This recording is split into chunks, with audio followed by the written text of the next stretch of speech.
Welcome back बच्चों। हमारी grammar की सीरीज चल रही है आपकी हिंदी ग्रामर की। हम सारे टॉपिक्स को बेसिक से लेके एडवांस तक कर रहे हैं यहाँ पर। और हम आपको सारे भेद करवाएंगे और सारी की सारी प्रैक्टिस एक्सरसाइजेस भी यहाँ पर करवाएंगे। तो आज हमारा ये सेकंड वीडियो है जिसका नाम है आपका विशेषण।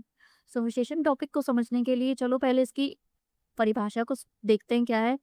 जो शब्द संज्ञा या सर्वनाम की विशेषता बताते हैं उन्हें विशेषण कहते हैं। ओके, तो यहाँ पर कई शब्द ऐसे हैं जो आपको शायद समझ में ना आए। सबसे पहले देखो संज्ञा। संज्ञा किसी कहते हैं, संज्ञा कहते हैं नाउन को।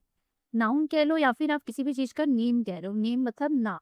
जैसे अगर मैं यहाँ पे एक वाक्य लिख के दिखाऊंगा आपको, राहुल अच्छा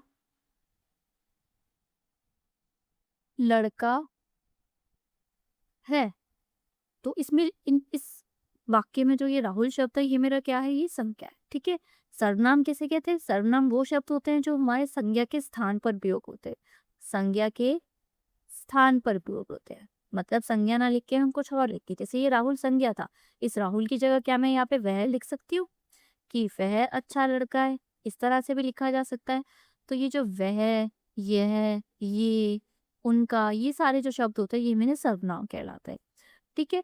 अब विशेषण क्या होते हैं? विशेषण वो होते हैं जो इन दोनों चीजों की विशेषता बताते हैं। विशेषता मतलब उसके बारे में कुछ बताना या उस चीज की तारीफ करना। जैसे मैंने बोला राहुल अच्छा लड़का, तो राहुल बच्चों कैसा लड़का है? वो अच्छा लड़का है। तो अच्छा उसकी क्या हो गई? अच्छा उसकी विशेषता हो गई। ये उसकी विशेषता है और इसीलिए ये शब्द जो है मेरा विशेषण क्या है। अब जैसे यहाँ पे उदाहरण देखेंगे तो हम कह रहे हैं सुंदर लड़की, तो लड़की कैसी है? सुंदर है, तो ये सुंदर शब्द जो होगा मेरा विशेषण कहलाएगा। आम, आम कैसा है? मीठा है, तो मीठा क्या होगा? विशेषण कहलाएगा। पेन, पेन मेरे पास कितने हैं? दो हैं, तो दो क्या होगा? ये भी विशेषण कहलाएगा। इस तरह से जब हम किसी शब्द की तारीफ करते हैं या उसके बारे में बताते हैं तो उसको हम विशेषण कहते हैं। अब विशेषण के बच्चों चार भेद होते हैं हमारे पास। तो सबसे पहला हमारा जो भेद है वो है हमारे पास गुणवाचक विशेषण। गुणवाचक विशेषण में हमारे पास क्या होता है ना कि देखो, जो भी शब्द आपको किसी दूसरे शब्दों की गुण के बारे में बताएगा, रंग के बारे में बताएगा, आकार के बारे में या फिर स्वभाव के बारे में बताएगा। जैसे कि गुण, गुण मतलब किसी की क्वालिटी के बारे में बताना है। जैसे सुंदर, अच्छा, सच्चा, होनहार। बगीचे में सुंदर फूल है, सुंदर क्या है? मैंने उसकी क्वालिटी के बारे में बताया। अमन एक सच्चा लड़का है, सच्चा क्या है? उसकी क्वालिटी है। रोहन एक होनहार छात्र है, होनहार क्या है? उसकी क्वालिटी है। अब अगर मैं रंग के बारे में बताऊं तो रंग मेरा लाल, काला, गोरा, हरा, नीला, ये सब क्या होंगे? मेरे रंग होंगे। जैसे मुझे लाल सेब पसंद है, आसमान का रंग नीला है, उसके पास काली गाड़ी है, ये सब क्या होंगे? हमारे रंगों के नाम को। आकार के बारे में बताया, आकार मतलब क्या होता है? शेप। जैसे लंबा, छोटा, गोल, मोटा। घर के सामने एक लंबा पेड़ है, हमारी पृथ्वी गोल है, रवि का भाई थोड़ा मोटा है। इस तरह से ये सब क्या हो गए? हमारे आकार हो गए। अब स्वभाव के बारे में अगर किसी को पता चला है, जैसे मीठा, क्रोधी, दयालु, हमें हमेशा मीठी वाणी बोलनी चाहिए, तो कैसी वाणी बोलनी है? मीठी। ये भी एक विशेषण हो गया। वह राजा बहुत दयालु था, दयालु भी एक विशेषण हो गया। सुरेश का स्वभाव बहुत शांत है, कैसा स्वभाव है? शांत है। तो हम नेचर की बात कर रहे हैं। तो इस तरह से जब इन चारों चीजों के बारे में पता चलेगा तो वो मेरा कहलाएगा गुणवाचक विशेषण। तो इसकी परिभाषा क्या होगी? जो शब्द संज्ञा सर्वनाम के गुण, रंग, आकार या स्वभाव के बारे में बताते हैं उन्हें गुणवाचक विशेषण कहते हैं। अब इन वाक्यों में जो गहरे काले अक्षरों में बोल्ड शब्द है, काले नहीं नीले पीले अक्षरों में नहीं शब्द है, वो गुणवाचक विशेषण है क्योंकि ये संज्ञा की विशेषता बता है। ठीक है ना, हम उसके बारे में बता रहे। नेक्स्ट, अब संज्ञा गुणवाचक विशेषण के बाद हमारा अगला भेद देखो, ये था हमारा पहला भेद। टोटल इसके चार भेद होते हैं। ठीक है, ये पहला भेद हो गया। अब हमारे पास ये दूसरा भेद है। दूसरा भेद है हमारे पास संख्यावाचक विशेषण। संख्यावाचक विशेषण में आपको इस शब्द से पता चल रहा होगा संख्या। संख्या का मतलब नंबर, मतलब हमें संज्ञा या सर्वनाम के जो नंबर के बारे में बताएगा उसको बोलोगे। अब नंबर है हमारे पास क्रम भी हो सकता है और संख्या भी हो सकती है। जो शब्द किसी संज्ञा के क्रम या संख्या का बोध कराए उन्हें संख्यावाचक विशेषण कहते हैं। देखो, क्रम का मतलब होता है जब आप किसी की पोजीशन के बारे में बताते हो। संख्या का मतलब तो वही होता है आपका नंबर, जैसे उस किसके स्थान और स्थिति का बोध करते हैं। जैसे पहला, दूसरा, तीसरा, 10वां। ठीक है, तो ये सब क्या होता है हमारे? ये हमारे हमें क्रम के बारे में बताता है। जैसे परीक्षा में वह पहला आया, तो कैसा आया? वो पहला स्थान मिला उसे, उसे पहला स्थान मिला। और संज्ञा की जब वो गिनती के बारे में बताएगा, जैसे एक दो, जैसे मेरे पास 10 रुपए हैं, तो कितने रुपए हैं आपके पास? 10 रुपए हैं, तो 10 क्या हो गया आपका? संख्यावाचक विशेषण हो गया। मैं दूसरी मंजिल पर रहता हूँ, तो दूसरी क्या हो गया मेरा संख्यावाचक विशेषण हो गया। तो इस तरह से नंबर में भी 2 चीज़ें आ जाती है। बच्चे क्या करते हैं ना, बच्चे 1, 2, 3 से तो समझ जाते हैं लेकिन इनसे नहीं समझते, तो ये भी आपके संख्यावाचक में आता है, पहला, दूसरा, तीसरा, चौथा।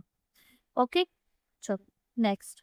नेक्स्ट है, अब देखो, संख्यावाचक के भी 2 भेद होते हैं, निश्चित संख्यावाचक और अनिश्चित संख्यावाचक। निश्चित संख्यावाचक का मतलब होता है सर्टेन हो आप किसी चीज़ के बारे में, सर्टेन कह लो, या फिर आप जब किसी चीज़ के बारे में डेफिनेट होते हैं, मतलब पक्का-पक्का आपको पता है। जैसे कि 5, 10, दुगना, 5 सेब, 10 सेब, दुगने आम। वे विशेषण जो निश्चित संख्या का बोध नहीं कराते उन्हें अनिश्चित कहते हैं। जैसे कि हम बोलते हैं कुछ, कहीं, बहुत। जैसे कक्षा में 5 छात्र बैठे हैं, मैदान में कुछ बच्चे खेल रहे हैं। अब इधर देखो, 5 छात्र में आप बिल्कुल डेफिनेट हो आप कितने छात्रों की बात कर रहे हो, 5 बच्चों की ही बात कर रहे हो। लेकिन जब आप कुछ बच्चे लिखते हो तो आपको तो पता ही नहीं कि कितने बच्चे हैं। अब वो कुछ कितने भी हो सकते हैं, वो 10 भी हो सकता है, 20 भी हो सकता है। राहुल के पास 10 रुपए है, ठीक है, मैं इसमें श्योर हूँ कि उसके पास 10 ही रुपए है। आसमान में कई पक्षी उड़ रहे हैं, कई कितने पक्षी उड़ रहे हैं मुझे नहीं पता चल रहा ना, तो इसलिए ये क्या होगा, अनिश्चित संख्यावाचक में आएगा। इस बार दुगना अनाज हुआ, मैं श्योर हूँ। और मेले में बहुत लोग आए, बहुत कितने लोग आए, 100 लोग, 200 लोग, 500 लोग, 1000 लोग, 10,000 लोग, कितने लोग, ठीक है ना। तो यहाँ पर हम डेफिनेट होते हैं और इधर हम इनडेफिनेट होते हैं, हमें पता नहीं होता कि हमें कितनी चीजों की हम लोग बात कर रहे हैं। समझ में आ रहा है ना, कि संख्यावाचक विशेषण के 2 भेद होते हैं, एक निश्चित संख्यावाचक और एक होता है अनिश्चित संख्यावाचक, ठीक है। और ये भेद नंबर 2 है। पहला भेद हमने क्या पढ़ा था, पहला भेद हमने पढ़ा था गुणवाचक विशेषण, वो भेद नंबर 1 था। अब हम आगे पढ़ेंगे आपका भेद नंबर 3, जो कि है आपका परिमाणवाचक विशेषण। परिमाणवाचक विशेषण में क्या होता है, देखो, जो शब्द संज्ञा या सर्वनाम की मात्रा या नापतोल का बोध कराए उन्हें परिमाणवाचक विशेषण कहते हैं। देखो, इसको इंग्लिश में क्वांटिटेटिव भी कहते हैं। जैसे मात्रा और नापतोल का मतलब है, जैसे 2 लीटर दूध। मैथ्स में मेजरमेंट्स पढ़ते हैं ना, मेजरमेंट्स का चैप्टर पढ़ते हैं जो, उसमें जो हम 2 लीटर दूध, 5 किलो, 1 मीटर कपड़ा जो हम देखते हैं, कुछ ऐसी चीजें जिनको हम गिन नहीं सकते, जिनको हम तोलते हैं। जैसे हम ऐसे तो नहीं बोलते ना कि 1 दूध, 2 दूध, 3 दूध, हम क्या बोलते हैं, 2 लीटर दूध। अब पानी को भी आप कैसे लिखते हो, पानी को भी आप 1 लीटर पानी, 2 लीटर पानी, या फिर आप बोलते हो थोड़ा सा पानी, है ना। तो परिमाणवाचक में ही आएगा वो, क्योंकि आप उसको नाप रहे हो, किसी चीज को आप नाप रहे हो। 5 किलो चीनी बोलोगे, 1 मीटर कपड़ा बोलोगे, और ढेर सारा अनाज पाए। अब ये परिमाणवाचक हमारा तीसरा भेद था बच्चों, इसके भी 2 हमारे पार्ट्स होते हैं। परिमाणवाचक में भी हमारा एक आता है निश्चित और एक आता है अनिश्चित। क्योंकि देखो, इसमें भी हम निश्चित हो सकते हैं, हम बता सकते हैं कि 2 लीटर दूध। हम इसमें भी अनिश्चित हो सकते हैं, मैं बोल सकती हूँ थोड़ा सा दूध। अगर मैं बोल दूँ थोड़ा सा दूध, तो ये भी तो मेरा क्या होगा, ये भी परिमाणवाचक में आएगा, क्योंकि दूध को मैं गिन तो सकती नहीं हूँ, ये परिमाणवाचक में आएगा, इसलिए ये अनिश्चित में आ जाएगा। अब देखो यहाँ पर निश्चित परिमाणवाचक और अनिश्चित परिमाणवाचक में यहाँ पर हमें अंतर दिया गया है। इसमें मात्रा का निश्चित और सटीक बोध होता है, इसमें मात्रा का अनिश्चित और अस्पष्ट ज्ञान होता है, हमें पता ही नहीं होता। इसमें बोलते हैं यह कितना है, 1, 2, 3, लेकिन इसमें बोलते हैं अधिक, कम, आदि। जैसे यहाँ पे इसके उदाहरण दिखते हैं सीधा, 4 मीटर, 1 लीटर, 2 किलो, 1 तरसो। और यहाँ पे क्या बोलेंगे, थोड़ा, बहुत, कुछ, कई, जरा सा। सो इस तरह से यहाँ पे ठीक ठाक, ठीक ठीक पता चलता है, बट यहाँ पे हमें कुछ गेस पता चलता है। अनुमानित का मतलब होता है गेस्ट। अस्पष्ट पता चलता है, इस पर कुछ क्लैरिटी नहीं होती, और अपूर्ण पता चलता है, पूरा नहीं पता चलता, ठीक है ना। तो इस तरह से परिमाणवाचक के भी हमने 2 भेद पढ़े, ठीक है ना। संख्यावाचक के 2 भेद थे और गुणवाचक था। अब 3 भेद हो गए हमारे खत्म। अब चौथा भेद करते हैं, जो कि लास्ट भेद होगा हमारा, वो है हमारा ये संकेतवाचक विशेषण। संकेतवाचक या सर्वनामी विशेषण की परिभाषा देखो क्या होगी। वे सर्वनाम शब्द जो किसी संज्ञा से पहले आकर किसी और संकेत करते हैं, वे सर्वनामी विशेषण क्या होता है। देखो, संकेत करते हैं कि मतलब इशारा करते हैं, जब हम किसी चीज की ओर इशारा करते हैं। जैसे पास की वस्तुओं के लिए आप क्या बोलोगे, कि यह पुस्तक, ये खिलौने, यह घर। दूर की वस्तुओं को आप कैसे बताओगे, कि वह लड़का, वे पेड़, या फिर वह गाड़ी। तो ये देखा, यह गाड़ी, यहाँ पे हमने पास की चीजों के लिए देखा, यहाँ पे हमने दूर की चीजों के लिए देखा। जैसे यह पुस्तक मेरी पसंदीदा खिला कहानी है, यह आ रहा है, और उसके बाद में क्या आ रहा है, ध्यान देखो, नाउन आ रहा है। ये आ रहा है, उसके तुरंत बाद क्या आ रहा है, संज्ञा आ रही है। यह आ रहा है, फिर उसके तुरंत बाद क्या आ रहा है, संज्ञा आ रही है। वह लड़का, वे पेड़, वह, गाड़ी। इशारा कर रहे हैं हम लोग। अब इसमें आपको ये बात ध्यान रखनी है कि जब भी ये यह और वह यूज़ होंगे ना, तो इसके तुरंत बाद आपको संज्ञा चाहिए। अगर यहाँ पे ये लिखा होता कि यह मेरी पसंदीदा कहानी है, पुस्तक ना लिखा होता, तो ये शब्द जो है मेरा, ये मेरा विशेषण नहीं कहलाता। इसमें एक हमारा ज़रूरी कंडीशन क्या है कि हमें यह के बाद में संज्ञा चाहिए ही चाहिए। तो हमें ध्यान रखना है कि जब भी ये शब्द आए, किसी संज्ञा से ठीक पहले और उसकी तरफ इशारा करते हैं, तो वे संकेतवाचक विशेषण कहलाते हैं। मतलब ये है तो सर्वनाम शब्द ही आपके, यह, वह, वे, ये सब सर्वनाम शब्द है। बट क्योंकि इनके तुरंत बाद में संज्ञा आ गई है, इसलिए ये लोग विशेषण का काम कर, ठीक है। अब ये हमारा हो गया चौथा वेद खत्म। अब हम क्या करेंगे, अब हम इसकी प्रैक्टिस करते हैं। चलो, अब प्रैक्टिस में हमारे पास यहाँ पर आया क्वेश्चंस। हमें इसमें क्या करना है, वाक्यों में विशेषण को रेखांकित करना है और उसका भेद बताना है। अब यहाँ पर हमें बहुत सारे क्वेश्चंस हैं हमारे पास, चलो उनको सॉल्व करते हैं और हमारी प्रैक्टिस हो जाएगी इससे। जैसे बगीचे में सुंदर फूल खिले हैं, तो सबसे पहले तो इस सेंटेंस पे देखो सुंदर आ रहा है हमारे पास। सुंदर क्या है, सुंदर फूल है। तो सुंदर कौन सा विशेषण हो गया बच्चों, सुंदर हो गया हमारा गुणवाचक विशेषण, क्योंकि ये क्या कर रहा है, ये फूलों की तारीफ कर रहा है। नेक्स्ट देखते हैं, देखो मेरे पास 3 पेन है, 3 पेन है। 3 क्या है, पेन है। तो फिर मतलब ये क्या बता रहा है, गिनती बता रहा है मुझे। तो ये संख्यावाचक होगा, लेकिन संख्यावाचक भी कौन सा होगा बताओ। हम ये भी लिखेंगे कि संख्यावाचक कौन सा हो। संख्यावाचक होगा ये निश्चित संख्यावाचक, क्योंकि इसमें पता है मैं कितनी चीज़ों की बात कर रही हूँ। तो मैं यहाँ पे ऐसे शॉर्ट में लिखती हूँ, ठीक है, यहाँ पे जगह नहीं है ना, तो आप अपने आप लिख लेना, निश्चित संख्यावाचक का। नेक्स्ट, यह लड़का बहुत होशियार है। तो देखो यहाँ पर ये सर्वनाम शब्द का इस्तेमाल हुआ है और इसके तुरंत बाद में हमारे पास क्या है, हमारे पास संज्ञा दे रखी है लड़का। तो मतलब ये जो ये सर्वनाम शब्द है, ये मेरा कौन सा भेद कहलाएगा, ये मेरा संकेतवाचक भेद के, संकेतवाचक। ये संकेत भी कर रहा है और ये सर्वनाम भी है, ठीक है। आप संकेतवाचक कह लो, सारनाम भी कह लो, एक ही बात हो। माँ ने थोड़ा दूध गर्म किया, तो माँ ने थोड़ा दूध गर्म किया। और दूध क्या होता है, दूध को हम नापते तोलते हैं 1 लीटर 2 लीटर में। तो ये मेरा क्या होगा, अनिश्चित।